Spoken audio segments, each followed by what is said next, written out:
Welcome back to the Webby and O'Neill channel. Thanks for joining us for another video. Apologies about the match reaction last night, not being able to do one. We was down at the game last night. We're going to talk through it.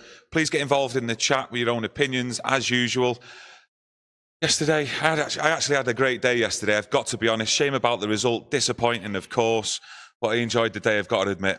Yeah, it was a good day, and we managed to get home all right, thanks to Bostonian coaches giving us a lift home. So that was all right, ended the day well for us.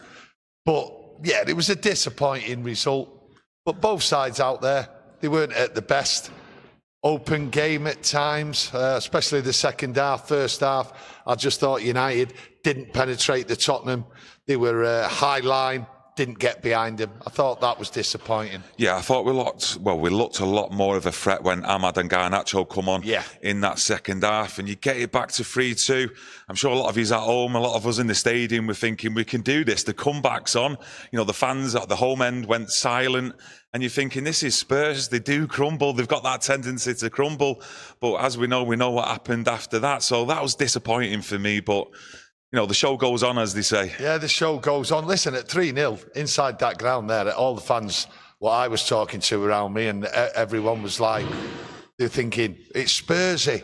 We can, like, something just might happen here. There was a little bit of optimism, even at 3-0 down, and it proved right. It was Spursy, and we got the goals, and we had 20 minutes there where the crowd really got behind United. But the fans understand where we are as a club. And that's the good thing. Talking to plenty of people yesterday, and we're all behind Ruben Amorim and what's going on with the plan and what the future, the next 6 months is going to be. And a cup game, disappointing to lose it. We're out of it. And as Ruben Amorim has said on many times, you reminded me this morning, Kieran, right? Ruben Amorim, it's all about the Premier League. Cup game. Yeah. His selections told you that last night, and even when Lindelof come injured, you know, Jonny Evans is coming on ahead of Maguire. You know, Yoro got his first start. I actually thought Yoro played pretty well, to be honest with you. Done a couple of tackles that reminded me of Wan-Bissaka in that second half. Martinez was highlighted from what I've seen this morning, you know, a couple of their goals. And we did say before the City game that, you know, in the last 12 months, Martinez hasn't really been at it as of what we've expected, but he does look more solid, and I think he will be once the likes of Maguire and De Ligt come back in. You know, you've got to look at the makeshift defence. You know, Lindelof's come back in last night for his first start, like since I think, was it March? We got told last night. That's a long time, and you know, you're looking further forward. You've got the likes of Christian Eriksen, Anthony in there. I don't think I've seen Eriksen since we played Ipswich on Amorim's first game. Anthony, I expected more from him in that game, I've got to admit. A couple of cameo appearances in Europe and against City when he come on. Made a bit of an impact, you know, looked lively, looked direct, but yesterday for me, just didn't suit that position he was put in at all. And Amorim has said he is lacking a lot of confidence. Well, there's two players there. Martinez, when a solid back three or even in a back four, Martinez is solid. It's when other players, like you said, you highlighted it there, when Lindelof comes in and that, he sort of gets stretched and he's not up for it. He sort of tends to do, I think, too much work. But then the other player there you talk about, Anthony, you know, Ruben Amorim has said he's working hard and there's room for improvement, and he's there to help him come along. So the next 6 months for Anthony is going to be crucial to see whether he goes into the following year. So he's working hard with him. He wants to make him a better player, and that's a good thing. And so they've got a relationship there. But I think Ruben Amorim's got a relationship with all the players minus one. But you know, Ruben, he's confident he will get it right, and the priority is the Premier League. Our goal is to win the league, he said. Not right now, obviously, right? But that's for the future. And these cup games, he's treating it, players are coming in, and he is doing where players are dropping out, giving them a rest. So it's all good going forward because the understanding of what I see about what's happening with Manchester United, what the situation is, and what the problems are, other fans around can see that as well. Since Amorim's come in, and even last night at times, if you take yourself back to early in the season under Erik ten Hag, I still think we're progressing without the ball, though. You know, working as a team, looking a lot more organised. And I was thinking at times, though, last night, but I had to then take myself back to previous games. I thought Martinez was holding onto the ball too long, sort of slowing it down. But I think when I've gone back to listening to Amorim, he does want a more controlled and a more possession style of play. So I'm expecting more of that, to be honest with you. And it's just that last night I thought it was a little bit slow, switching the play from one flank to the other. I think it was just a little bit slow at times, where you did see actually Diallo, not been his biggest fan this season, he was taking up some good space, and also on the right hand side as well, and it just wasn't getting switched quick enough at times. I think when you look at the game yesterday, United were pinpointing the wingers. They were given plenty of space. Yeah. And where we was in the ground looking at the game, you could see the open space, but the ball wasn't getting there quick enough.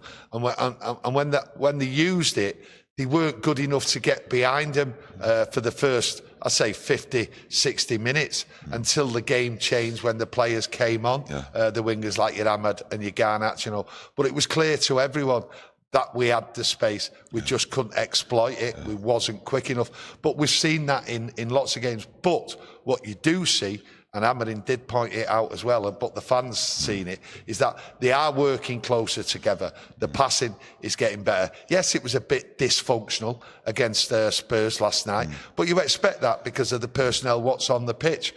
But it's getting better, and that's the bright thing looking forward. I think for me as well, a disappointment is that we've got no natural left-sided player as well to play in that wing-back spot with Diallo, because when he does take up good positions, what I saw last night, he's then looking like to go inside on his right foot. A lot of the time it's square balls then, whereas that, more natural left footer, you'd think they're trying to attack the full-back or the defender a lot more, try and get on the outside and possibly get more crosses in as well. And you've seen Ahmad, when he plays in that wing-back position, he's always looking forward. Yes, and I think that gives us something on that right-hand side as well. It's just a matter of, he can play in 2 or 3 positions. Ahmad can probably even play in net. I wouldn't mind him actually being the reserve goalkeeper behind Onana, to be honest with you, and what we've seen last night. But that's another story. Yeah, but you didn't see that threat down that left-hand side until we actually scored the first goal, because then everyone wanted to get forward. Everyone was pushing. Here we go. We've got a chance. The momentum's with us. The crowd's with us. But it is a problem at the moment. But I think someone will come and cement that place over the next few weeks. Yeah, I'm just going to go into the chat, get a couple of comments ripped off. Keith Stitt says, this squad will be ripped apart. No wonder I said ripped off. In the coming months, the league with this squad has no chance, but 6 or 7 could be part of the league winning squad. Big comment, that. Big statement. You look at a league winning squad. You've got the likes of Garnacho, Ahmad, they've still got plenty of time on their sides. Kobbie Mainoo as well. Agati, I think, is here for the long term. So, yeah, when you start naming a couple of names off there, I do understand what you mean. It's just that you've automatic thoughts it's a long way off for us to actually challenge for the Premier League, in my opinion. Yeah, I haven't even got a vision of winning the league yet. Yes, maybe 5 players here. There's a lot of players who will leave over the next 12 months, maybe 2 years, but he knows what he's doing. That's the good thing about watching United, especially last night. You know that this player's going to go, but you also, when you listen to Ruben Amorim, he knows he's got a big job to do and he's got a lot of replacements. But the good thing about it is he's talking to players, he's encouraging players. And when he turns around and says, I'm going to try and make him a better player, you know the coaches are doing the right thing. And the right thing is what you're seeing is they're actually playing football and they're passing and they're working together. It's just that forward momentum. I thought last night, the only thing I looked at from a strong point was Højlund. Højlund was up there. He wasn't being given the ball. He had no one to work with. And really, he needs to up his game. He has to fight up there, but the ball seems to be bouncing off him, Kieran. That's my impression from last night. Don't get but wrong. Not just last night. Yeah. A couple of games. Yeah. The ball seems to be bouncing back off him. So there's a lot of work to do with him going forward. Yeah, I think it's a bit of both, really. In certain situations, he's taking up good positions. He's then not being given the ball. But I did see it quite a few times, though, last night when he was then, the ball fizzed into him. It's not sticking to him. it's bouncing off his knee, or he's just struggling to control it. Yeah. And for me, I said at the start of the season, I think one thing that he needs to improve on and maybe concentrate a lot more in training, which I'm sure they will be doing, is actually holding that ball up, because it also gives the rest of the team a bit of breathing space when your centre forward holds the ball up, and then they can also get on in the attacking areas as well. So then he can link up and we can then start making better positions further forward. But, you know, let's hope he can improve on that, because I just think that's one thing in his game he is lacking at the moment. But let's hope that does improve. Yeah, I just look at last night. There's lots of improvements, and we know there's certain players what will leave, you know, especially your Eriksen. He just not got the pace for it. And quite right. Lindelof as well. Lindelof as well. You know, he's come back from injured again. Yeah. We know what's going to happen with a few of the players. And there's a lot of patience in that ground last night. There's no dramas. They all understand what's going on. And I'm happy what's going on, because he's going to concentrate on the Premier League. Very disappointed with that Nottingham Forest game. Thought we had a chance to come back into it. This is Ruben Amorim talking, and he's going to concentrate on it. And that's what we have to look forward to. We'll have moments in cup games. We always do. Yeah. Last night, one-off game, and we get back to the Premier League on Sunday. You've just got to look at it as well. You know, last night, then Forest, like you say. Arsenal was set pieces. We've just got to cut out some of these mistakes as well. Start cutting out some of these mistakes, and we've got half a chance in any games. I think when it comes to last night, there was many mistakes in that, but I think he's concentrating on. I think once he gets his team out there, what he can trust, these mistakes will be cut out, because of the way I see an encouragement to the style of football what we're playing. But we have to get our best players out there, and the only best players we're going to see out there is in the Premier League, unfortunately, as a United fan, because I want the best team out there week in, week out, no matter what game. But you've got to accept what's going on, and I accept what's going on, and I'm going to put up with it, and let's see what the changes are in the summer. Definitely, because it's been a breath of fresh air, I think, Amorim coming in, the honesty that you're hearing from him, but the way he's actually handling certain things at the club as well. Obviously, the thing going around with Marcus Rashford, what that's just recently come out with. But going forward, you can actually see that there's a plan there, and you can see a lot of the players taking it on board on the pitch as well. No, that's the good thing. Looking more organised on the pitch. We're not like... With our strongest starting 11 out, we don't look easy to like split the middle of the pitch through, you know, like the midfield area, like we were with Erik ten Hag. A lot of the time it was like ping-pong football. We attack, you attack, and the midfield always struggling to get back. Well, you've got a manager and you've got coaches, and they're all taking it on board. They're all confident, and you can see it in the play and the way they're conducting themselves. But changes are coming, and we've just got to sit in there and be patient. I looked last night and I looked this morning, basically this morning, and there was a lot of dramas out there by people, you know, like criticising this and criticising that, and players and going in and all that from all angles. And I thought to myself, you know, you're not really reading the room here. Because the room doesn't say it's time to criticise players. It's time for players to keep learning and improve, and this manager will do that. So for people to constantly carrying on criticising individuals and that, it's tough. It's a change, and it's a change for us also. And it's also the first time I think fans understand what the patience has to be. And the good thing is with this rotation, it's, you know, for a better word, he's exposing some of these players. You know, we've already got one what's come out this week who's not at it, doesn't want it, doesn't believe that he's good. Well, even the door. Yeah, well, even the door was left open for him. Yeah, exactly. And he's not took it on board. He's not took the challenge up. No. But yeah, I'm just going to dive into the chat actually, because there's 2 or 3 comments I want to read out. Carlos doing my job about smashing the like button. If you are joining us, it'd be much appreciated if you can hit that like button. Richard James says, disappointing, but I can still see improvement game by game under Amorim. And some great news here from Derek, and thanks for your super chat. He said, lads, I found out on Monday I am 100% cancer-free. Top man. What a time to see United improving along with my health. Back to work in a couple of weeks, and we will miss many lives. But we will always support the channel. I mean, that's absolutely fantastic news for yourself there, Derek, and all your family, mate. I mean, that's absolutely fantastic. Made up for you there, pal. Well, listen, lad, it's good news going into the new year for you. Yeah. Also, it's good news that you can see in the new year things are going to hopefully go well for United, and you can see everything. Life is completely changing in your personal life and also on the front for Manchester United. So thanks for that comment. Absolutely brilliant. Yeah. And we wish you all the best, my pal, because we do understand what you're going through. We have it around us at this moment. So good luck to you, lad.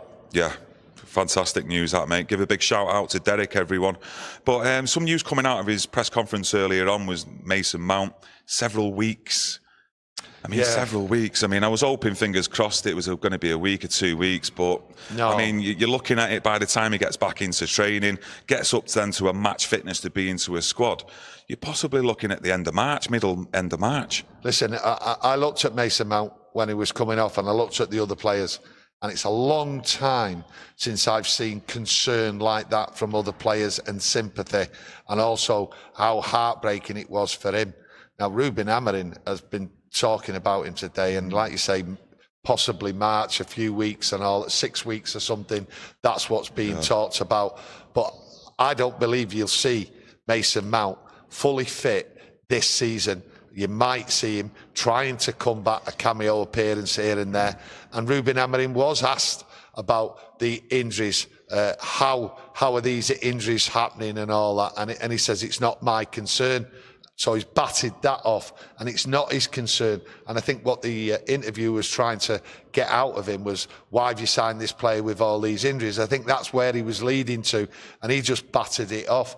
It's not my concern. I'm concerned in making Mason Mount a good footballer, and that's what I will concentrate on. And when he comes back, that's my job. And fair play to him. He avoided that sticky little incident there with that question. But Mason Mount, good footballer, but I've said it, and I've said it a few times, and I have to keep reiterating it in case people have missed it. I don't believe Mason Mount will be a fit footballer. I think the problems he's had before he come to United, how anyone missed them problems, I'll never know. I think he will not be a consistent footballer at the top level. I don't think his body can do it, and I think there's a few people around inside the football club are actually looking at this now, because I thought he was coming back, and I was always like a little bit worried. And this is what happened. He was on for a few minutes, starting a game, and Ruben Amorim wants to start in the game because he suits the style he wants to play. Now he's had to change his tactics. He's had to look at other players, trying to fit them in. So there's a bigger problem for him, because Ruben Amorim was set to start at the season under Erik ten Hag. He was set to start under Ruben Amorim, and it's just not happening for him. And I think there will be a limit here of time where we can keep looking at him. And I think by the time the summer comes, he will be fully looked at, assessed, and let's see what the damage is. But me personally, I don't believe his body can take it anymore to the level what's required. Yeah, like I say, just going back to Ruben Amorim, you look at what he's had to walk into here at Manchester United, you know, the chaos and the fallout of Erik ten Hag. Not long after, we've got that with Marcus Rashford. Other players probably behind the scenes as well, having to leave Garnacho out of the matchday squad on the derby. And, you know, you're just looking at this point in it. I think you would have hoped things would have looked a lot better and more progressed if we'd have had like a pre-season down him as well in the summertime to actually assess the squad even more without having to play competitive football week on week as well. Yeah, well, listen, if Ruben Amorim would have been here after the cup final and Ineos would have took the decision to remove him instead of like trying to gamble, because I think that's what they did. They gambled with him in the end. Having Ruben Amorim over the pre-season, getting these players fit, knowing what they are, and also trying to bring in some players to replace players what are already here, I think we would have been in a completely different position as it is, because we were so open until Ruben Amorim come in, and he would have sorted that problem out within the first week. Well, he would have sorted it out in the summer. So we've really been let down here badly by bringing in Ruben Amorim at the time, because it was carnage with injuries, players not performing, players' bad attitudes on and off the pitch and that. So he's behind the curb here, unfortunately, but he's slowly turning it round. And you see, I look at him and I just see the professionalism in him, and he's putting that to the players, and they're having to do it. And by the looks of it on the pitch, a lot of them want to do it. I like how he deflects a lot of tough questions as well. He just bats them away, and he's very confident, and it's something that I really enjoy listening to be honest with you. I do look forward to listening to his interviews and listening to his press conferences as well. And you're looking at the 3 games we've got later this month, our 3 Premier League games. Huge games. Oh, listen, these are very huge, especially after the defeat against Forest and then pulling it back in the way we did against Manchester City. These points are vital going into January, because we've got the Liverpool game in January. So I mean, sorry to interrupt, but what we're currently 6 points off 4th. I mean, after that Liverpool game in January, if we're still 6 points off 4th, possibly even 4 points off, I mean, you'd like to think it's on then, surely, and it's a matter of just getting a consistent team then in the Premier League week on week. Well, you'd like to think it was on, and I'd be over the moon if that's the position we was in, 6 points off 4th place, because the January window's here, and you just don't know about the possibility in the transfer window of Ruben Amorim able to bring 2 players in. How he brings them in, I don't know. Whether we're able to buy him or bring him in on loan, you just don't know. There will be people out there now scouting certain positions, because Ruben Amorim and his coaching team are clear on what positions need to be filled, and they're also clear on what players need to go. Whether we can get rid of players now, in January, I don't know, but he is clear on what needs strengthening, and that possibility might turn things round going forward into the second half of the season. So with a bit of luck, the next half of the season might be bright for us all. Yeah, Daz from Salford said maybe saving Maguire for the Bournemouth match, in my opinion. And I think that substitution with Lindelof bringing Jonny Evans on actually told you that last night as well. I think that was a clear message last night to us all. Certain players definitely got rested, and Maguire was one of them. Dan in the chat says he thinks it'll be Agati and Mainu in the midfield for Bournemouth. I've got to be honest, I was a little bit surprised though. Agati started last night. I was very, very surprised. Yeah, I thought he might have gone with Casemiro to keep him fresh for them for Sunday, but maybe his fitness levels are up there, unless he's possibly thinking to start Casemiro on Bournemouth. I'm not too sure. Well, there's a situation for us all. I didn't think Ugarte would start last night. I thought it'd be a certain for Sunday against Bournemouth. But when you mentioned the Casemiro didn't even get on the pitch. No. And I think to myself, didn't get on for the derby either. Are we missing something here? But I do believe Ugarte's got his fitness levels there, and I thought he did a lot of running in that. But I think he's up to it. He's up to the challenge. For me, I think he's a great player. I just call it myself. I just call him the quiet assassin, because he goes about his job very quietly and just does it. And when there's like an incident, he sort of walks off. And you don't really notice him kicking a commotion, and I like him.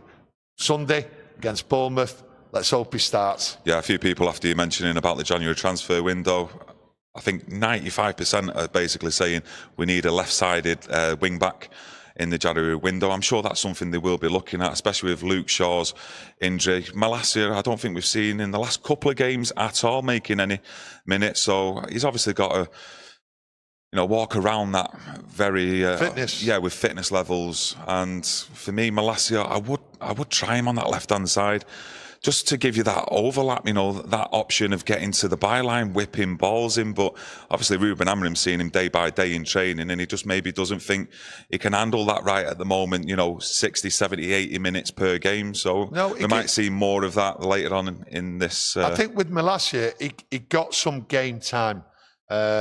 And what it is, he might have just took him out and ready to bring him back in. And I think he might be back in, to be honest with you.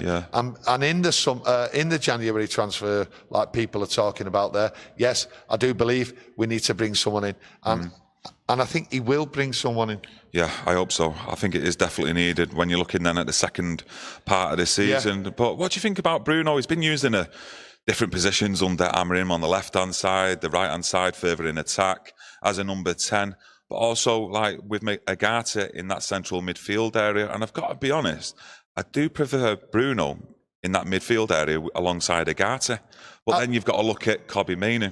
Yeah, I think. Can you afford to miss him out? No, you can't afford to miss Kobbie Mainoo out. I think what it is, I think Ruben Amorim and the coaches and the rest of the players are quite happy to see Bruno moved in different positions and that, because it's rotation, and he might be bringing someone on and dropping somebody, which then Bruno's able to go and fill in this gap. And I think everything's fine once the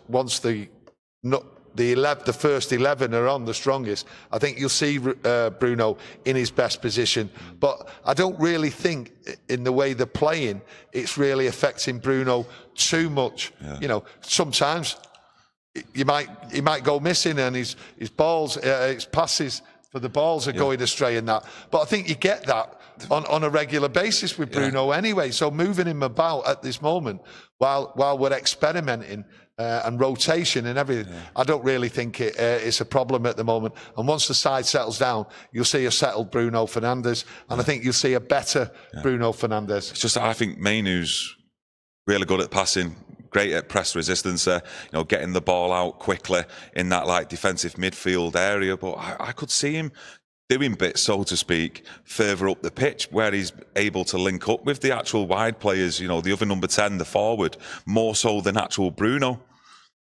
It's just a matter of, can he cover the ground? What you really want, though, from your number 10s in putting that press on further up the pitch. Yeah. I think what it is with Mainoo, what I've seen, what I've noticed, I might be wrong, tell me out what you think.